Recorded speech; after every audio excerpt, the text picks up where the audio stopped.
Bayangin lo bangun pagi, dan lo tahu persis alasan kenapa lo menjalani hidup ini. Bukan karena terpaksa, bukan karena takut miskin, bukan karena cuman ikut arus, tapi karena lo tahu apa yang benar-benar ingin lo bangun dalam hidup lo. Masalahnya, kebanyakan orang gak pernah diajarin cara menemukan itu. Mereka tumbuh sambil terus ditanya, mau jadi apa nanti? Tapi gak pernah ditanya, hidup seperti apa yang sebenarnya lo inginkan? Akhirnya, banyak orang memilih jalan hidup hanya karena terlihat aman.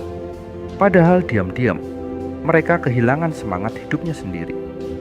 Di Jepang, ada sebuah konsep bernama Ikigai. Sederhananya, Ikigai adalah titik temu antara apa yang lo suka, apa yang lo kuasai, apa yang dibutuhkan dunia, dan apa yang bisa menghasilkan uang. Dan anehnya, justru banyak orang baru sadar tentang hal ini setelah mereka capek menjalani hidup yang salah. Kerja setiap hari, tapi kosong. Punya penghasilan, tapi gak bahagia. Karena ternyata, uang tanpa arah hidup tetap bisa membuat seseorang merasa hilang. Sekarang coba lihat kehidupan banyak orang. Bangun, kerja, capek, tidur, besoknya diulang lagi. Dan lama-lama, mereka lupa kalau dulu pernah punya mimpi, pernah punya rasa penasaran, pernah ingin mencoba sesuatu. Tapi semakin dewasa, rasa takut mulai mengambil alih.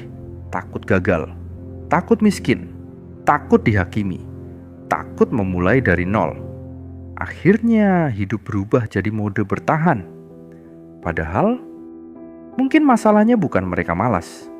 Mungkin mereka hanya hidup di tempat yang salah. Karena saat seseorang melakukan hal yang benar-benar cocok dengan dirinya, energinya berbeda. Mereka lebih tahan proses, lebih konsisten, lebih mau berkembang. Dan itu penting, karena di era sekarang, konsisten jauh lebih langka daripada pintar. Banyak orang punya potensi, tapi menyerah terlalu cepat. Bukan karena gak mampu, tapi karena mereka memaksa diri berjalan di jalan yang sebenarnya bukan untuk mereka.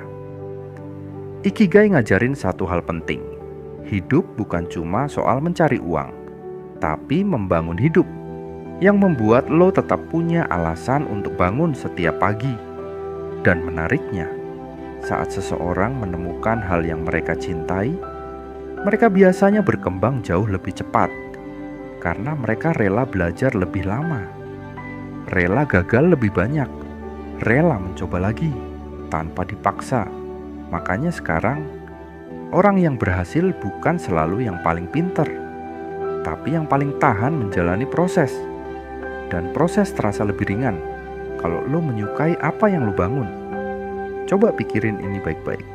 Kalau suatu hari lo berhasil punya banyak uang, tapi setiap hari tetap terasa kosong. Apa itu benar-benar sukses? Karena tujuan akhir hidup bukan cuma kaya, tapi punya hidup yang terasa berarti. Dan mungkin 100 juta pertama lo gak datang dari mengikuti hidup orang lain, tapi dari menemukan sesuatu yang benar-benar cocok dengan diri lo sendiri. Sesuatu yang bisa lo jalani bertahun-tahun tanpa merasa kehilangan diri sendiri. Mungkin itu desain, konten, bisnis, musik, editing, menulis, atau hal lain yang sekarang masih dianggap sepele. Jangan terlalu cepat meremehkan hal yang lo suka, karena di era internet, hampir semua skill bisa menjadi peluang. Masalahnya, kebanyakan orang berhenti sebelum berkembang. Mereka ingin hasil cepat. Padahal sesuatu yang besar biasanya dimulai dari ketertarikan kecil yang dijaga dengan konsisten. Jadi sebelum lo sibuk mengejar uang, coba tanya dulu ke diri sendiri. Hidup seperti apa yang sebenarnya ingin gue bangun? Karena mungkin jawaban dari pertanyaan itu akan mengubah seluruh arah hidup lo. Kalau video ini relate sama hidup lo, subscribe sekarang. Karena di channel ini, kita belajar naik level bersama.